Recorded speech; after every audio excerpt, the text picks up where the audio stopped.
Welcome back to Youth Unlocked Podcast. I am your co-host Shola, and I'm Jamila, your other co-host. amazing. So today is actually going to be slightly different. If you aren't aware, it's actually National Apprenticeships Week, and the theme is Build the Future. So to celebrate such a jam-packed and crazy week, we want to have this amazing panel in front of us of our fellow apprentices and friends that we know. And fun fact, in case you didn't know, me and Jamila were also apprentices, and we both did digital marketing level 3. And we also work at Multiverse, and they offer some of the best apprenticeships in the UK. So if you want to find out more about apprenticeships, or if apprenticeship is for you, then you can just get in touch with us via our Instagram. And just to know, all the comments today are, personal experiences, and everyone has a different experience. We can't speak on everyone's behalf, but if you are interested, definitely keep on watching. And don't forget to subscribe and follow our guests, because they're all amazing and they all have different just journeys that they're posting all the time, which is great. So before further ado, let's just get into it. So when thinking about this episode, we were like, how can we make it a bit more different? We know that loads of people are doing panels at the moment to talk about apprenticeships, etc. So what we want to do is make it slightly different. So today's episode is all about 6 myths and 1 truth. So I've got 6 statements. I've got 7 statements actually, sorry. And basically 6 of them will be myths and 1 will be a truth. So guys, I'm going to be getting you all to introduce yourself. If you just say your name and then your qualification and your company, if you can. And if you could just pick a number between 1 and 7, and then I will give you the statement that is attached to it. So if that makes sense, can you all just give me a thumbs up, and then we'll just get started. Amazing. Okay, cool. So I'm going to go Molly. If you just get us to start. Seeing as I'm in the middle, I'm like, yeah, you're just right there. I'm just like, you know what, Molly? So I'm Molly. I'm 19, and I've just about 2 weeks ago completed my level 3 digital marketing apprenticeship at Google. That's it, right? I don't want to carry on too long. And my number would be number 4. It's my lucky number. Okay, let's go. Okay. Apprenticeships are for all ages, even up to 60 years old. In my personal experience, there was a cap, I believe, on Google at 24. But I do know, because I've spoken to a lot of different apprentices. For Santander example, they have like 30-year-old apprentices. I do believe that apprenticeships are for everyone. And there was a group of about 23 of us at Google, and a lot of us were school leavers like myself. So I went into an apprenticeship straight after school, after my A-levels. And like I said, I'm 19 now. But yeah, there was so many different types of people career changing, just trying to find out what digital marketing's about, or just taking up the opportunity to work at a company like Google, which I think is what makes them interesting. The different people that you meet. I think it's kind of, it offers a different perspective to what uni can most of the time. I know you have mature students and stuff like that, but everyone is within probably the same couple of years, whereas apprenticeships, it can differ quite a lot. Yeah, that is definitely true. When I was doing my apprenticeship, it was, basically people around my age group, which made it really exciting, because you get to have that sort of vibe that you're in uni and you're surrounded by people your age, but at the same time, you're all learning, and you're learning how to progress your career. So I completely agree with that. If we go to BB. Yeah, well, I was going to say, I actually agree. I've met people who are over 60 who are apprentices. Wow. And I think it was this so year. Good. Sorry, not this year. It was last year when I attended the BAME Apprenticeship Awards. And that's where I met the 60-year-old, and I was so surprised, because I myself didn't know. I know there was a cap between, I think it was 24, like Molly said. But now I'm 25 myself, and I was like, I'm not in that cap anymore, but still I'm doing an apprenticeship. But no, I totally believe that it's for everyone, whatever age you are and whatever career path you want to go to. Yeah, 100%. And what qualification do you do, and what company are you currently at? Because I know you've done 2. But introduce myself. My name's Phoebe, and I'm doing a level 4 AAT with Multiverse, and I am working as a finance at Demos. Amazing. And your number, please. Oh, I'm forgetting everything, aren't I? Sorry about that. No, it's been a long week. It's actually been a long week. I don't blame you. I got this all straight in my head, saying that I'll know what number I'm going to pick. You know, I'm going to do this, and I just forgot everything. Anyway, my number I'm picking is number 6 because that's my date of birth. 6. Amazing. Let me see. Okay. Apprenticeships are easy. Ooh, apprenticeships are easy. I don't think so, actually. Well, I'm not going to scare anyone either, but I think it is challenging in a way to balance work and study, especially I think with accounting. We have so many exams and we have about, I think 6, 7 exams to sit. And then plus we have to attend lessons on top of that. So it can be a lot to take in, and it can be challenging. But it's not impossible, obviously. I do other stuff extra apart from my full-time job. But even though I believe like if you want to achieve that goal, you can go for it. There's nothing stopping you. So, but I wouldn't say it's easy. It's quite challenging. Yeah, I agree. Yeah, go ahead. I need to make the point of doing an apprenticeship is kind of studying and working at the same time.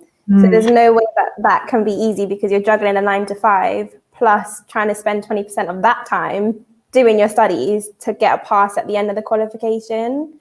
So I have to disagree with that statement that apprenticeships are easy. They're not at all. Yeah, same. It's really frustrating because I remember like so many people just saying that back in school. Like I think in general apprenticeships just weren't promoted, and then when they were, it was like they're easy. And I feel like it's because people have this weird stigma that when they think apprenticeships, they automatically think like, I don't know, level 2 hairdressing, or they might not be aware of the apprenticeships that people on this call are doing today. And trust me, like Bibi just said, they are extremely difficult. I find it so difficult to manage my time. Like in general, people at work who aren't even studying find it difficult to manage their time, let alone when you're trying to study as well. And you still need to be responsible for both. I find that with uni, you can kind of get your head stuck in the books and focus on you. And if you don't feel like turning up to that lecture today, that's okay. But with an apprenticeship, it's like you have to turn up to that meeting because you have other external stakeholders relying on you. And then you also have to rely on yourself to do your revision or your coursework, whatever type of apprenticeship you're doing. So I would, same Jamila, I disagree completely. Clearly I'm passionate, but it's because I've been told that they're easy before. It's like the cop out. Like you just want to do it because it's easy. Yeah. It doesn't make any sense to me at all. Hugo, hello. Hello. I'm Hugo. I'm 21 years of age. Yeah, I'm 21 years of age. I did a level 3 in business associate. I completed that. When was it? It was March last year. So yeah, time's flying by now. And I will choose number 5. You don't get a social life when you're an apprentice. Yeah, I'll completely disagree with that. It was nice because both you, Shola, Jamila, and Bibi were all doing the apprenticeship at the same time as me. So I'm sure you guys can all completely agree with me in the fact that, especially with the company that we did it with White Hat, we were able to get the both when it came to, even though we were able to work and we had to study, there was still a major social capacity of it, whether it was like the parties that were organized, the different events, but even the fact that we met so many different people. I met so many different people during that time, and these are people who are going to be friends for life. And because of that, I have to be able to have a social life as well with them. So yeah, I would completely disagree with that statement. That is so cute. Like I'm proper smiling, but it's so true. Like do you know why I'm smiling? Because it's like I feel like I was part of making that happen. Like it's a different kind of feeling. It's like when you're behind the scenes trying to make that happen, it's just like amazing because I can't speak for all, apprenticeships out there and all providers. I literally couldn't say every provider offers a social life because that would be kind of lying. I haven't done enough research, but I can speak at least from White Hat / Multiverse. There's definitely that option. even now when things are virtual, to have these virtual events, I mean, Jamila knows more about that than me, but when it was in person, we were having boat parties and we were having just summer parties and things that people wouldn't even think apprenticeships and stuff like that, like we do. We had Halloween parties, and it's like amazing to say, because I, for one, when I went into the apprenticeship, didn't think I was going to get that. So I didn't think I was going to be even on the side of developing something like that. But I always did think, yeah, uni, that's the one thing I'm not going to get, is that sort of social life that everyone promotes that uni gets. But it depends. But I don't know about anyone else on the call who isn't with Multiverse as a provider, because you might have a different experience. Like, do you still have a social life like before COVID and obviously during virtual life, basically?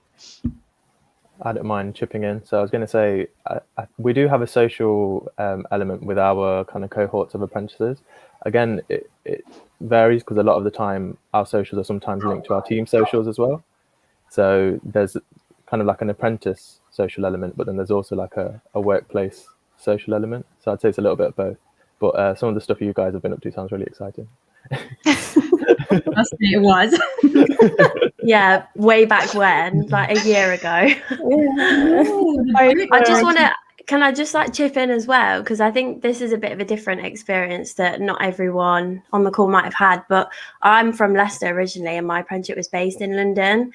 So, I mean, honestly, when I think back to it, I'm like, how did we do that? But there was about 7 of us Google apprentices that had never met each other, weren't even remotely friends, to be honest. And we decided to live together. And it sounds crazy thinking about it now. Like, I wouldn't do that again. But it worked out for the best. Like, we actually were really good friends. And we all moved down to London in a big house together. And yeah, it was just like the best time ever. And I like, especially a couple of them, I feel like we'll genuinely be lifelong friends. So that's another thing. I was part of White Hat / Multiverse as well. So the house attended all the boat parties together and stuff as well. I remember the boat party on the River Thames was sick. But yeah, I just wanted to add that in there, because I think that's quite like a big risk, like when I think about it, to move my life because of an apprenticeship. But it was part of the reason I did an apprenticeship as well, because it gave me that opportunity of almost mixing university and an apprenticeship together, because I was still living with friends, and my friends at uni had that same experience, although it's a little bit different because we're going to work. It still felt like we could, you know, we went out on the weekends and stuff like that. It was really cool. That's a really good point. I didn't even think about accommodation and stuff like that. Like you still managed to have that sort of lifestyle, because yeah, for me, I was still at home. So yeah, that's actually really interesting. Was it easy to set that up? Like, was everyone just super on it? Do you know what? When I explain it, I'm like, moving in with 7 people sounds just chaotic. But when we did it, it's like, yeah, we agreed it in a group chat. We looked for a house. It took a couple months, but once we got in there, we just moved in together. And there were a lot of bumps along the way, just in terms of like logistics. And then obviously we had to move out because of COVID. But yeah, talking about it now makes me really sad, because I'm just back in my bedroom at home at my parents' house. Seems like a dream when I speak about it now, but yeah, it's a really cool opportunity. That's amazing. I'm so glad that you shared that, because it's good for people to know that when things do go back to normal, that is an option potentially, and not to be like afraid of that. Because I feel like a lot of the time when you don't see something, you're afraid to do it, because you could have been like, well, that's a uni experience, and I don't think any apprentices would be up for doing that, but you still did. Yeah, and that's probably why I did it, actually. There was about 7 of us, so it wasn't as scary. It wasn't like, oh, I'm moving in this with this one girl I don't even know, or if we don't get on, it's like there's 7 people in the house. There's bound to be a couple of people that I can tolerate at least. So yeah, it probably made it a little bit easier. No, amazing. Fatma, hello. How are you? Can I just add on to what Molly was saying, that unpopular opinion, right? I think apprenticeships, they have a better social life currently, because I started my apprenticeship while we were in lockdown, and I've had like so many virtual social events, which I don't think you necessarily would have at uni. Like when I tell my friends, oh, we were having this session today, we're doing this challenge this week, they're like, are you even working half the time? Of course, yes. But we out here trying to live our best life. But I do think now is a prime, like apprenticeships give you so much more of a social life than you'd actually think. So like currently I feel like even though I've never met these people, like I'm in calls and I'm trying to guess people's heights. I'm like, you look, I'm 5'4", you look around 5'3", just basing it off of how they're sitting on their chair. But I know. But That's so funny. But we literally have clicked, and I don't know how, but it's like we're just talking about something, and I'm like, yeah, I like this TV show. Oh yeah, I like this sort of thing. And then we had we built this relationship where I'm like, oh, if I need help with anything, I can go to this person, or we can book these one-to-one chats. And I feel like I've established relationships. I hope so. Imagine if anybody is looking there like, what the hell? But I like to think I've established some sort of relationship here. I second that. I want to add to that, actually, because it's not only about your apprenticeship, because remember, we're actually working as well. So we have like social events with our work colleagues, like, you know, true. Work, we go out and have this social events at my workplace where we just go bowling or karaoke that actually make it fun. And also, if you work with companies that have loads of events. At my workplace, we have loads of events. We have Westminster. I get to go there and build my network as well. So like I'm enjoying it and like going with my colleagues, but also making, you know, use of the network. So I really think, there's no loss there at all. That's such a good point, because I remember I can't remember who told me, but someone ages ago was sort of like, obviously before COVID again, was like, you should really be trying to socialize with like the senior leaders in your team. And like at first I thought that was kind of weird, because I was like, we're gonna have nothing in common, blah blah blah. But actually that's where you build really strong relationships, so that when you do go back into the workforce, you are known, people know who you are. And then when you do amazing things, that's how you build champions. You get your mentors and like sponsors and people to really, it will come in your favor basically, because if you can build that relationship and then you're doing amazing things, or eventually you want to move across this like a different side of the business within your company, or you want to get a promotion, like you'll know these sorts of people and they can be there to help you. So it's like, one, we have that element of, if you have more than one apprentice, you have that apprentice like fun uni side, but also like you just said, BB, you get the opportunity to network and have fun with people that you never know who can help you in your career in general. So that's actually a unique point that I never even thought of myself. So I should be more grateful, because that's definitely happened to me a few times, where I've been able to just like casually have like a go out with CEO, different. I mean, obviously most of you know our CEO, but it's like, it is really like that. So definitely make the most of it if you're an apprentice. I didn't even think of it like that. Does anyone want to go next? Introduce yourself, and I've got a couple more numbers left. If you've forgotten the numbers, let me know, because I feel like it's been such a mix. Let me see. I don't mind going next. So my name's Heather. I'm currently on an apprenticeship with Rolls-Royce doing management accounting. My apprenticeship's quite unique. It's almost like a 2-in-1. So I've done a level 4 qualification, similar to BB, in accounting, and then I'm currently on like the remaining 2.5 years of my apprenticeship, which is doing a level 7. So that's like a master's equivalent qualification called CIMA. And then basically by the end of the 4.5 years, I'll become a fully qualified chartered accountant. So yeah, I'm currently... That's amazing. Yeah, well done. Thank you. But yeah, currently on the scheme, so I'm in my final year now. And yeah, disclaimer, Rolls-Royce don't sell cars, that's BMW. So if anyone watching this is thinking cars, just remove that image from your head. Think aeroplane engines.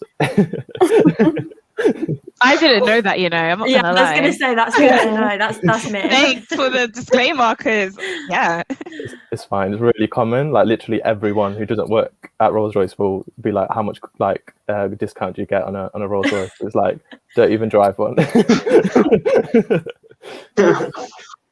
That's mad. That is mad. Oh yeah, number. Sorry, I'll pick number 1. Oh, right here. Apprentices tend to be for people who didn't perform well at school. So I'd say that's absolutely not true, because when I was in school, I was actually quite an academic pupil. Self-proclaimed nerd. Like, I'm proud. I'd be the one like fully, you know, enjoying doing like different subjects, and especially my A levels. I did 4 A levels again, which was quite challenging, but my teachers were thinking that because I'm an academic pupil that I should be going to university and I should be pushing for, say, like Oxford or Cambridge and aiming for those kind of institutions. But I knew deep down that I was very like business minded as well. So whilst I could like really work hard and get the grades, I knew I was well-rounded enough to like physically do the things I was learning about as well. I wasn't just kind of stuck in that one dimension, if that makes sense. So I think I got to a point at sixth form where I was kind of getting a little bit tired of just learning about things, and I wanted to just prove that I could actually do them as well. And I was quite sure that I wanted a career in business, so I kind of took the plunge with doing an apprenticeship, and honestly, it's the best decision I made in my life. Has done like a complete 360 since. Yeah, that is crazy. Yeah, go on, Bibi. Actually, I have a similar experience to Heather, actually. So it's the same thing for me, A-level. I actually have so many A-levels because I stayed for one more year just for the sake of like, basically just for the sake of doing extra ones, because I didn't want to go uni or not. So I have about probably like 5 proper A-levels and then 3 ASs. But I was quite academic as well. And now my A-levels are basically maths and further maths, and I obviously passed my A-levels. Whoa. But then it's like, you know, and I remember with Multiverse White Hat, we do go before go to schools and talk to kids about, you know, apprentices and what they are. Many of them turn out to me saying, oh, I don't know what it is, or most of them will go to me, oh, it's for dumb people. And I'm like, oh, you didn't just say that. And then I was like, oh, do you know what I got for my A-level? Start boasting saying what I got for my A-level. I was like, this is completely not true. Like, it is definitely not true. Like I got great A-levels, but I decided to do an apprenticeship anyway. And look what I'm doing now. And this is where I am, and I'm getting experience. So definitely I disagree with that statement. Yeah, I would just like to add, let's normalize the concept of academic apprentices. You're not like either academic or like an apprentice. You can be both. And like Bibi touched on earlier, you've got to still be academic, especially to do like an accounting qualification. By the end of my scheme, I'm probably going to have done and passed like 20 exams, so they're not easy. So you do have to still have that ability to pass exams. It's not all just practical work. So that's definitely like a big misconception. Can I add to that? I was going to say, I'm going to be quite honest with you. I wouldn't say I'm a huge academic, but I wouldn't say I'm like, don't do anything either. I'm jet in the middle. And I was just going to say, I do feel like with an apprenticeship, you're going to be people that are really well-rounded. Like, you don't have to be super smart in one thing. Like, you're good with all your skills. Does that make sense? So you don't have to be just like academic and be like an A-star in everything. Now, let me tell you, I can't count to save my life. But if you ask me to talk to someone, 10-10. Do you get it? Like, does that make sense? Like, you can, like, you're going to be people and that are so well-rounded that you don't just need to be academic, or you don't need to be just like loosey-goosey and live your best life. Yeah, definitely. I agree. Yeah, I was just going to say the balancing that Fatima touched on is really important. So just because you have the grades doesn't mean you don't have anything else. You might actually be equally competent on like the behavioral side of things and like communication, people skills, that kind of thing. So don't just assume just because someone's book smart that they're not people smart as well. Yeah, I think it all comes down to being open-minded, doesn't it? And like just being open to stuff. And I remember when I was applying for Google, obviously the big names scared me, and I was like, I'm not applying to that. I'm not like, I'm academic, but not that academic. But yeah, it's just being open-minded and thinking, just going for stuff, because it's like you'll never know what opportunities are right for you until you actually go for them. And like the worst thing that can happen is a no, and then you just move on to the next. And I just think a lot of people get scared because they don't feel like they're academic enough, or they think they're too academic, or, you know, just all these different thoughts. And it's just like, look, figure out what you like and what you want to do and just try things. That's the only way you're going to find out what works for you. Yeah, I mean, if we said that only academic could be successful, there'd be so many unemployed CEOs right now. So like, it just goes to show you don't need grades alone to take you where you are. Whilst I did get the grades, I don't feel like that alone got me to where I was. It was the other skills, like Fatima touched on, that actually had a bigger weighting on why, for example, I was chosen for my apprenticeship. I felt like if I got lower grades, I still would be where I am today, if that makes sense. Yeah, definitely. And I feel like the whole stigma that like intelligent automatically equals A stars just irritates my soul. Like, I'm just going to be real, because I wasn't that person that got A stars, not gonna lie. I didn't really do that great in GCSEs. I got basic, just like really basic, so B's and C's, and I didn't even do A levels. I went straight to college. I went to fashion college, and it's just like, it's frustrating when people automatically, say, oh, apprenticeships are for dumb people, and then they'll be like, okay, so what did you get like in GCSEs? And that means that you associate intelligence with like GCSEs, which doesn't make any sense to me, because the amount of things that I can do to show for my skills and intelligence in other ways, I've got loads of things. And if I was to compare myself to that person, whether it's like speaking opportunities or building strategies and doing other things that I'm doing, they might not have that. But that doesn't mean that I am smarter than them or they aren't smarter than me. Like, I feel like the term intelligence should just be like within anything that you're good at, not just like a piece of paper, because it's very frustrating. And like, you guys here and just apprentices that I know in general are so intelligent, and they're doing amazing things. Like, some of them, like even the software engineers, like the websites they've built are amazing, but maybe they didn't get, A stars across the board, but they're doing that, and not many people can say they can do that. So I feel like it's sad that BB, the people in the schools are saying that, because they need to, I feel like as they grow up and like mature, they'll realize that there's intelligence in many different things. It's not just one piece of paper. But in school, they make you feel like GCSEs is the, do you know what I mean, the be all and end all. So if you're focused on that, I can see why. Yeah, I can see why. You can't blame them, can you? Because that's what teachers in school tells you. Yeah, I love what you said there, Shayla, about, and if you've heard me speak before, you probably heard me say this before, but I think that the definition of success is different to everyone. And Shayla, you're a testament to this, because you've been on national news, you've shared your story with so many people, you've got a TEDx talk coming up. And like you said, you weren't academic at school, but that doesn't matter, because look at you, look at what you're doing now. So take Shayla as an example of you don't need good grades to be successful. Oh, thanks, Sharilla. That's so cute. What the hell? Though, that's great news. Yeah. Thanks, guys. Yeah, no, thanks. Yeah, that is true, though, just in general. And that's why I try to say that, if you're not the best with your grades, of course, try and get the minimums, because then you can like do whatever. You can get a retail job, you can do higher than that. Of course, you don't want to keep on retaking. But I just think the pressure there is on young people to just get these A stars across the board, when for some people it's a struggle and a half, because maybe their parents can't afford to get that tutor or whatever it is. It's just unbelievable.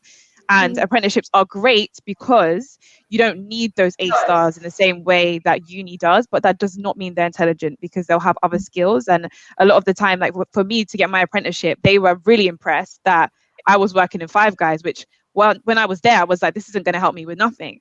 But they were like, no, it shows that you can actually get up and commit to a job, because you have to get up in the morning. It shows that you can have customer service and all these like small skills that you take for granted, but then actually in the workplace, those sometimes matter a lot more than what's on paper.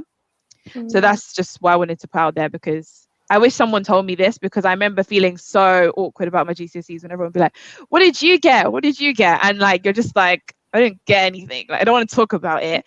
But then years later, I look at people who did get those amazing grades and went on to go to university, and they're just, working in Sainsbury's, which there's nothing wrong with that. But I know they didn't want that for themselves. Whereas I've done the apprenticeship route. I didn't know where I was going to end up, but I can say I'm pleased with where I am now. So like Jamila said, success is different for everyone. Just to wrap up, because I feel like I'm going on too much, but that was the main point I wanted to make. Sorry, guys, my memory, this happens at every podcast. I don't know who's done what and who hasn't. So if someone could just go, and I've got 3 statements left. So yeah, one of the 3 people that haven't gone, please. I can go. Yes, go, Jamila. Yeah, Cool. here you go.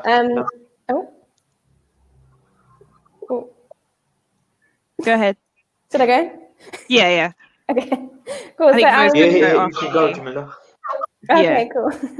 I'm Jamila. I did a level 3 digital marketing apprenticeship at Google. I finished around a year ago. So I've been working a full-time job since then at Multiverse. We're a training provider for apprenticeships, and I work on community programs and networks. So really building that social life that we were talking about earlier. But I kept quiet because I didn't want to go on a rant about what I do day to day. I don't remember what numbers that have already been said. So I'll just give you one. Cool. Okay. Apprenticeships are low paid. That I have to disagree with. And we actually did a post about this on Youth Unlocked's Instagram page today about apprenticeship ways. So check it out if you haven't already. But depending on the level and the company and the industry that you're in, your pay will vary. There's not one salary for apprentices, and it's not low paid. I believe the last time I checked, the minimum wage for apprentices is £4.15. And that can equal to a salary of 15 to 24k a year, I think, if my maths is right, I don't know. But I wouldn't say that apprenticeships are low paid, because I did an apprenticeship. I was still living at home, but I was able to have my own income and support myself financially because I was having that regular pay from my apprenticeship. So I would have to disagree that apprenticeships are low paid, because they're really not. And there's a big misconception about apprenticeships, like only paying very minimum wage, you're doing the very minimum work. But based on my experience and the experience of everybody on this call, I'm assuming that you are not low paid and you're being paid for the work that you're putting in. And a bonus is that you don't have uni debt that you have to pay back. You're literally getting paid to learn, which I think is the best thing about an apprenticeship. So yeah, I have to disagree with that statement. Sorry, Shayla.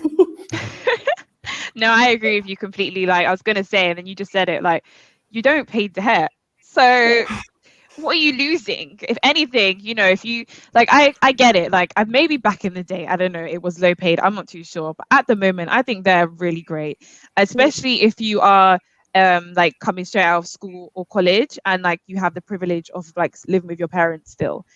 Because like Jamila said, you know, I mean, I can't generalize because some people still have to pay rent, you know, for their home. Like I was helping my mum, but overall, you don't have these massive heavy bills on your head and on your shoulders, and then you're getting extra income coming in, and then you don't have to worry about debt as well. So for me, that's amazing. And like you said, you're getting paid to learn. So if you're someone that doesn't like learning, like that's the motivation right there. Like you're going to get paid to do that. So why wouldn't you think that's a great thing? To me, I think it's a great thing that there's actually something out there where you can get paid to actually do education. And when you look at it like that, that is what it is, and that's great to me. I haven't had an issue, and also you have the opportunity to get promotions and pay rises as you go. Like everyone is different. That depends on your hard work, your company, the politics, whatever. But if you're not happy with what you start on, you know, you go through, you find out how you level up, and you have the opportunity to do so. Whereas I feel like with uni, there is no option. Like you're not getting paid anyway, and then there's no option to even apply for pay, because anything you do apply for, you're gonna have to pay back.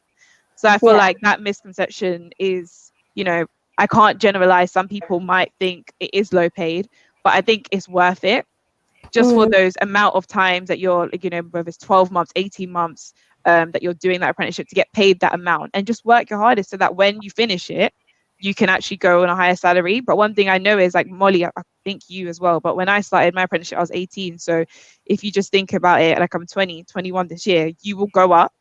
So by the time you finish, you're still going to be, you know, quite a young age if you started at the beginning, and you're going to be on a higher salary just because you went up throughout.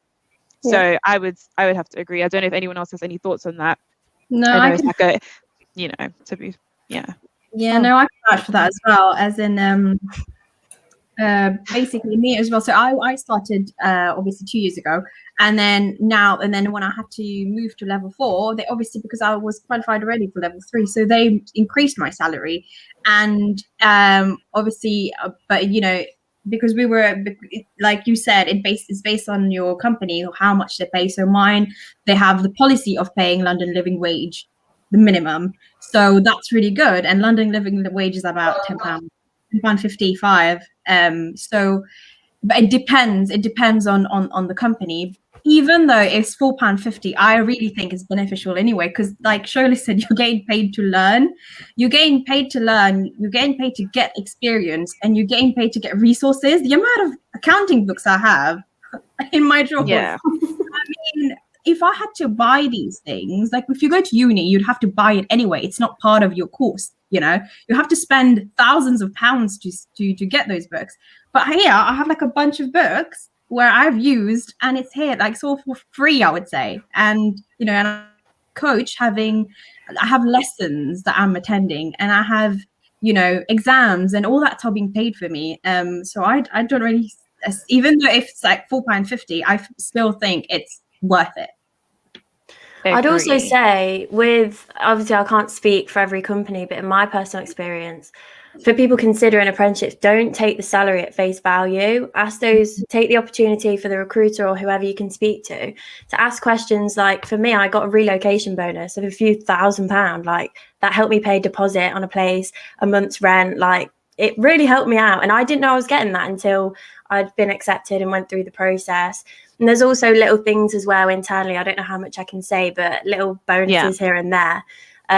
But yeah, I'd just say with other big companies, I'm sure that they have similar benefits, whether that's like holiday pay or relocation bonuses or just things they can help you out with. And as a young person, I had no idea about company benefits. Like I just didn't understand them. And no one really told me about them. And then obviously when I joined, I was like, oh, they've given us all this stuff and you get all your equipment free. Like it's amazing. It really is. And I think if you're unsure and those things are really important to you, if you're relocating like I did, ask those questions up front because they should be able to tell you. Don't feel awkward about asking those questions.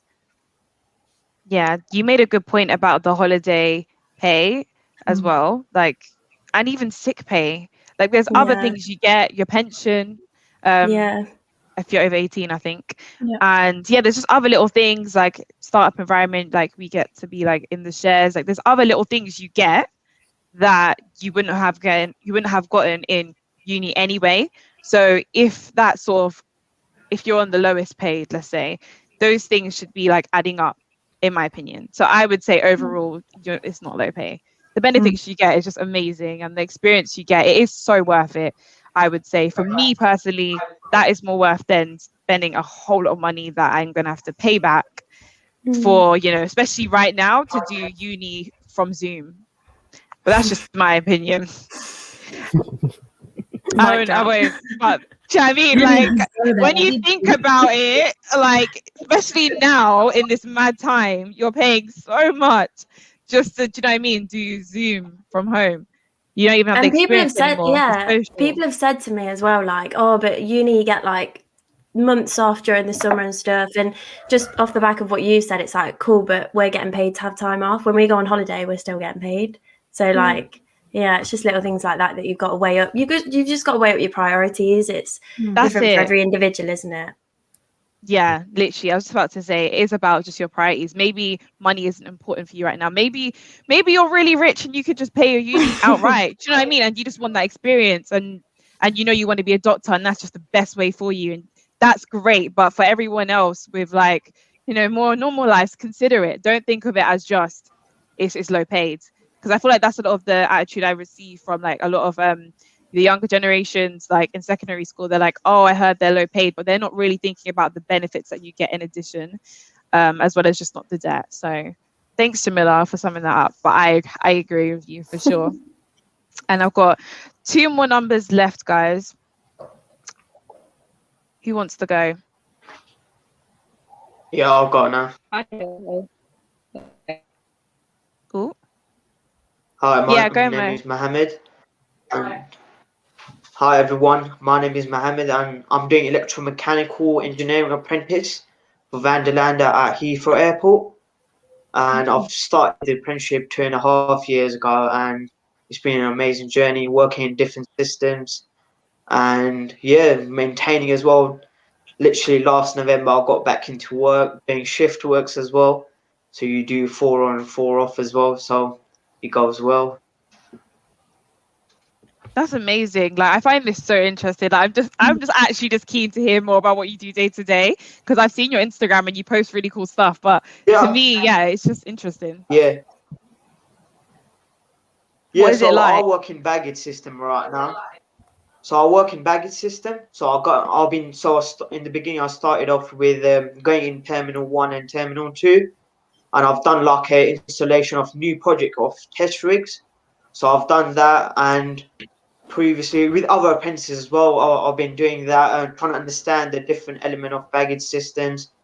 And before I start working on the operational side and on the live system that's in place. And after that, I've got moved into Terminal 5 because it's a new terminal. So they told me to understand the new robotic arms and system that they've got as well. that are in place and maintain them at the same time with the engineers. So it's been a great experience. It's going well. That's amazing. Like, congratulations to you, because that just seems so awesome. Like, I wish I had those skills to be able to do that sort of stuff as well. I can't imagine myself, but I find it really interesting. I'm going to give you a random statement. And yeah, just let me know your thoughts. So, apprentices have to attend school to study. Well, not school, I would say, but I attended a college at that time. So when I started, so I finished my college already. I got in engineering. Then I got this apprenticeship as well, and I went into college as well to do my electromechanical engineering apprenticeship. So as I went along, it's important to go through the college route as well, and to get on hands-on experiences and all that sort of stuff. And yeah, so you don't go to school, but you go down to college to understand the system before, or understand the different ways you'll be working in industry. That's really interesting to note, because for me it was slightly different. So we, like, for digital marketing, we have something called 20% off the job training, where you don't go to school, but you basically are expected to take out the time within your workplace to do your study, or like your revision, or spend time with your coach to learn. So it's slightly different. And I think, it just varies based on qualification. Like, I think some people do actually have to go to college, not school. And others do 20%. I think that's... So in the beginning, my first year, I was doing that. So in my first year, I was full-time college. So I was getting paid. I was studying at college full-time. This was my first year. Then I finished my first year, and then I was brought into field, so to understand the system, understand the operational side, maintenance side as well of it. So I started that, and at that time I was doing block release as well. So I was going 1 day at college in a week, and I was spending 1 day and 2 nights at work to just understand the system and the way things are operating, to get a general knowledge. And as we went along, COVID hit as well at the same time. Then we were brought back into a workplace, and like I said, I'm back into shift work as well. So right now, I'm doing proper like a shift work with a team, where I'm spending like 12 hours a day and 12 hours in nights, and spending my own time in doing that time. But the thing is that the team leaders and all of them, they give you like that sort of timing as well to do your like college work that you're doing, or your courses that you're doing. And they help you at the same time, because there might be a few questions that are in your assignments, or anything that is related to your workplace. So sometimes when I'm on computers or laptop at work, and I would turn around to the guys, I was like, I really don't understand these questions. So they help me out, and they help me to answer it. So they do help you in that sort of side as well. Yeah, good point. I actually forgot about that when I first started as well. That is true. When I was in the office doing work and something was really hard, like I would just literally ask people at my table, and I would just be like, can you guys help me? And they would help. So that's actually a good, I didn't even think of it like that. How has it been for you guys more generally? Like, how, I know some of you have 20% off the job training as well. How have you found that in general? Yeah, so my structure is like day release. So 1 day a week I'm attending college pre-COVID at a physical center, but obviously it's just switched remotely, but the format's pretty much the same. So I spend 4 days working in the office / from home at the moment, and then 1 day doing study. So my 20% off the job is kind of covered in a week by just attending college, if that makes sense. So the only time I actually have to do any extra bits is where I've got a bit of a break between modules, for example, and then I just make it up with stuff like you said, development sessions with your like managers, and like training courses and stuff like that. Nice, thank you. I think last but not least, I think it's Fatma. Sorry if you've already gone, but I think it is you. Right, it is. Yes, please intro. So hi guys, I'm Fatma. I'm doing apprenticeship, and that's it. That's really all there is to me. Love that. No, never downplay yourself. But yes. But keep humble. Keep humble. Amazing. So last one for you then is apprenticeships don't lead to a full-time job. I would say that's incorrect. Also, this is just going to be like on a whole other story. It just depends on what you want. Because doing an apprenticeship, you could just want to do this apprenticeship for the experience and for the learning part of it. So, for example, I'm doing marketing. Does that mean I necessarily want to get into marketing in the future? I want to do something else. So it's a great way to test it. But I do think majority do lead into a role in their company. I know in a company that I work in. So I think it just depends on your priorities and it depends on your goals. But I do think you have a good chance of getting into like a main role in the job, especially when they're training you. Like they're not going to throw you out once they spent like 2 years of quality content that they've literally taught you. They're not just going to dash you in the bin and then have to rehire someone and deal with it. Why would you do that when you have qualified people who you've spent time with? That's just... Oh, you frozen. Yeah, but just to follow on from that, I agree. And also, like, unknown to people, like the company essentially they're paying rather than you. So it's like 9 times out of 10, if you've done a great job, I just really, you know, unless it was agreed at the original contract at the beginning that we no longer take on apprentices, because that will happen depending on where you're at. If there is no, like, that isn't there, if you're joining a team, you are taking up a space. And if you then leave and you've done all that work and everyone is used to you, they developed you, that's actually really long for the HR team to have to now refill your role and find someone else to start from scratch, but not an apprenticeship. And that if you've done a great job, I think there's a stat that's like 90% of apprentices get kept on. I've seen. So that's a testament to the apprentices, but also the opportunity that you can progress in your career, which goes back to what I was saying about the money thing. It doesn't matter if you find it low paid or not, as long as you can just still get around and obviously, you know, like pay your essentials. When you finish, if you get kept on, you're most likely going to get a promotion anyway. So it's like a fast track into your career. But you made a really good point about it's also an opportunity to test it, because my main role wasn't exactly marketing when I first started, but now it is. And that made me realize how much I did want to do marketing. So that's actually a really good point. Like, Molly, I know you've moved. Are you doing the exact same role or? Yeah, so with my situation, and Jamila, you'll be able to kind of back me on this. At Google, I completely agree with what you said, Fatma. And with Google, they don't guarantee any jobs whatsoever, which doesn't make sense to me. But obviously, there must be some justification behind that. But in saying that, this year in my cohort, which I know it was different for Jamila's because she was a year before me, they took on so there's 23 of us, and I think they've taken on about 8 people in their Google Dublin HQ office, but all the roles are completely sales, like almost cold calling roles where they improve smaller businesses and then you can work your way up through the ranks there with different clients and stuff. And going by that point of just testing the waters, I almost took this apprenticeship as a gap year. So 15 months, I was like, right, okay, you know, this is long enough. I didn't want to commit to 3-4 years at uni, but 15 months seemed like, okay, I can figure out whether I like digital marketing and I get to work at Google at the same time and get paid and all of this stuff. So that's why I chose to do that. And digital marketing is so broad, right? And there's so many different aspects within that. If you do it, you'll know. So there's content marketing, social media and all this stuff. And after being there for 15 months, I realized that I loved the creative side of it.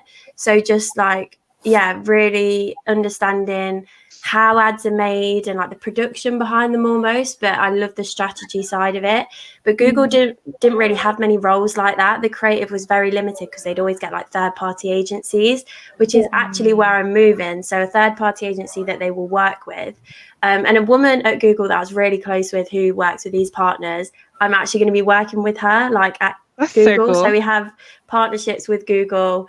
So I'm moving into quite a junior account role, just on one of the accounts at this agency. So I'll be a lot closer to the creative, understand how it's made and why and audience behaviors, profiles closer to products. And yeah, I never got that experience at Google. So it was a great way for me to test out whether I like that or not. And that's why I didn't apply for the sales role at Google, because I knew that in the long term, it wouldn't put me where I would want to be eventually. Even though it sounded like a great role, the salary was great, like great opportunity to move to Dublin eventually.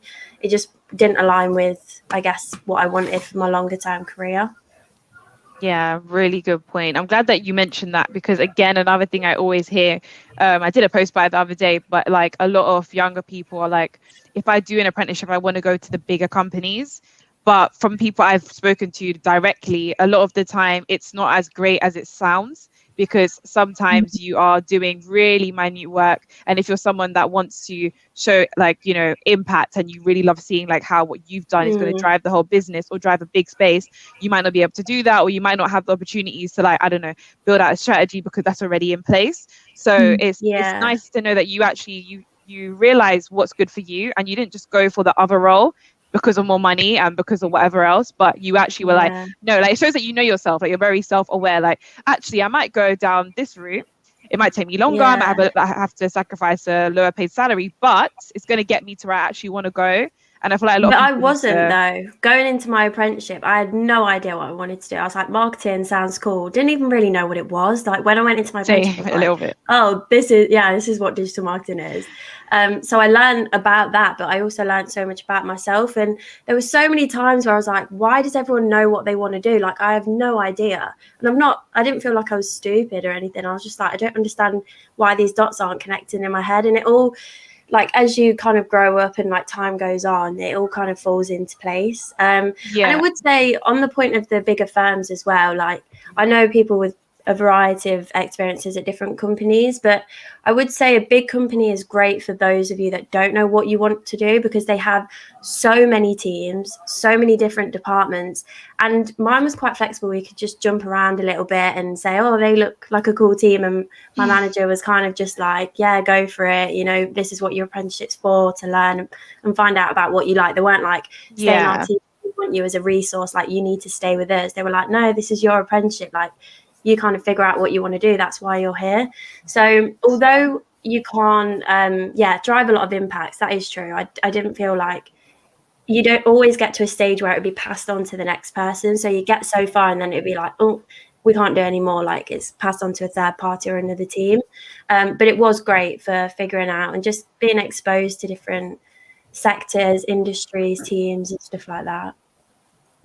Thanks, Molly. Yeah, thank you for summarizing that. So true. And like you just said, if you don't know what you want to do, it could be best for you because you have a wide variety of teams. And if your apprenticeship or anyone in your apprenticeship is telling you like you have to stay in our team, like you can't go around, like red flag. I don't know, like red flag, like seriously, like speak to HR, because that is just not it. Like you're supposed to be able to have the opportunity to develop, whether it's 20%, whether it's school, college, whatever it is. You have the opportunity, it's your apprenticeship, and you get to figure out what you want to do. Okay? Just going to put that out there. But thank you guys so much. Yeah? Oh, did you want to make a point? Go through. Please go through. Yeah, because when I was doing my apprenticeship when I started my second year, I thought that myself that I'm going to be based with a team in the engineering department for the rest of the time I'm here as an apprentice. Mm-hmm. But my manager, he said, no, you guys will be moving around. So we were moved into control room, health and safety departments, understanding different projects that are working within the organization. And yeah, so they moved us around to understand the whole structure of the company, to meet new people as well. And I've gone around in different departments. I've met amazing people at that same time, where like some people like that are there, they will call me up. They'll be like, "Are you on shift today?" And we'll be catching up, sort of thing. So it's great that you get a chance of moving around, understanding how it all adds up, because it's like a matrix sort of thing. And especially working at Heathrow as well. Like sometimes you get confused. You're walking around the system, and half the time you're spending like spending places, or like sometimes I'll be with my high vis and walking around the system, or coming out in reclaims or checking. I'll be passengers coming to approach it, they'll be like, how do I get there? Or how do I get around this? And in the beginning, I was like, well, I'm new here. I don't know where to go. So, like, that has helped me at the same time, where people will be going. I remember once I found out my mate, and I said to him, I'm going to FaceTime you. I don't know how to get around this place. So I literally FaceTimed him just to get to his offices for half an hour. I'm just going around in little loops, and we got roughly about, I'll say, 300-400 underground stairs and all sorts, and you're just like going around. So it was good that we went around different departments, and I made that sort of friendship with people that allowed me to get where I wanted. So and also, like, right now I work in the engineering department, but it allowed me to like correspond with others as well. Like I do project works and all sorts of work. Sometimes I might be contacting like a few of the other colleagues about the project that I'm doing. How can I improve on it? So they will help me out with that sort of side as well. Or with health and safety wise, what to follow, because there's always that clashes of like understanding new systems. So I understand it's great to move around in different departments. Yeah. One super quick point I would add is that, especially from my experience with a big company, that's like a really unique benefit of an apprenticeship, being able to almost like job hop with no red tape, no CV submissions. Like, imagine if you were working in a full-time role, right? You'd have to apply for every single team. So whilst you're on an apprenticeship, make the most of being able to like switch up every couple of months. If there's a team you like the sound of, shadow them, because realistically, if you're in a full-time role, you can't switch and chop and change that easily. So as an apprentice, like, really make the most of like being super fluid with like the teams you shadow and work in. Yeah, I didn't even look at it like that, but that is so true, because I moved to the other side of the business, and I didn't need to be like, here's my CV. I just was like, you know what I mean? You just talk to people and you just be able to do it. And it's so true. If I didn't have the opportunity, I'd have to like reapply CV. Exactly. Like, I haven't touched my CV and I've changed jobs twice. So it's actually good. That's a really good point. Thanks for making that. And Mo, I can only imagine, because when I go to airports, I don't know where I'm going. So let alone actually say that. You know what I'm saying? Like, working there. I'm like, I honestly don't know how you get around, because there must be secret doors and stuff. And I mean, I don't know. That's impressive. There are. Like, I was doing my last night, and there was only one flight that was flying out on that night. And I was just standing there trying to sort out these control panels that are out there, because we got like a hoist system now with a check-in desk in Terminal 5. So I was trying to control, and I'll get one of the passengers coming, oh, how do I get there? Or where do I check in? And I was like, well, you have to wait for someone to open up the check-in for you. And I'm just doing my work, and at the same time, I'm getting passengers telling me, like, I need to get around this place. So it does get tough sometimes, because you've got passengers you have to approach as well. Yeah, sorry, I find that really funny, because I have no idea. Like, is there no maps? I don't know. I can't even remember. There's maps in airports. There are maps. That's the thing. There are maps around. Because I need that. You know how passengers are like. You know how passengers are like. Yeah, sorry, that would probably be me. If I saw you, I'd grab the opportunity to be like, excuse me, can you tell me where I'm going? So I can only speak on behalf of them. Imagine. But thank you guys so much for all your points, and just like, thank you for being so real, open and honest, and just giving your insights and making me laugh as well, because you guys are actually funny, multi-talented, clearly. And it's just been a really great opportunity to like see you guys. Haven't seen like some of you in ages, and just honestly, thank you so much for being here. Obviously, it is National Apprenticeships Week, and we should be able to have the opportunity to celebrate what we've done, because I'm pretty sure all of us going into this either had someone dissing it, someone questioning it, someone being like, like we doing, someone saying, are you sure, sort of thing. But we've all gone through the process. We've all had like amazing, or going through the process. We've had amazing experiences, and we just need to continue to shout about it, because it's only fair. We didn't get, maybe the opportunities of schools really pushing it down our throats, but I'm going to make sure that I'm pushing it down people's throats, of course, if they want to. But it's important that they have access to that information at least, and then they can make their decision, rather than miscued myths that are telling them one thing and putting them off. So thank you so much for sharing your opinions and keeping it real, of course. And the myth, there was loads of myths, but the truth was the one about apprenticeships are for all ages.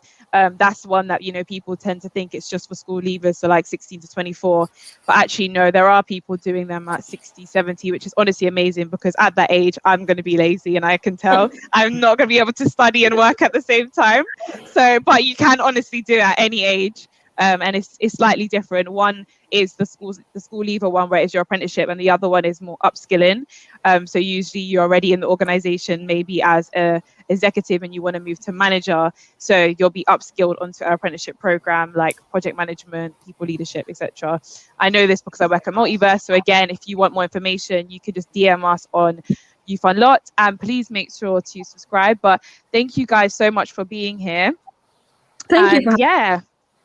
Yeah, thanks for having us, guys. Yeah, it's been so much fun. Yeah, lovely to talk to you guys. Oh, thank you guys. We'll see you soon. Bye. Bye.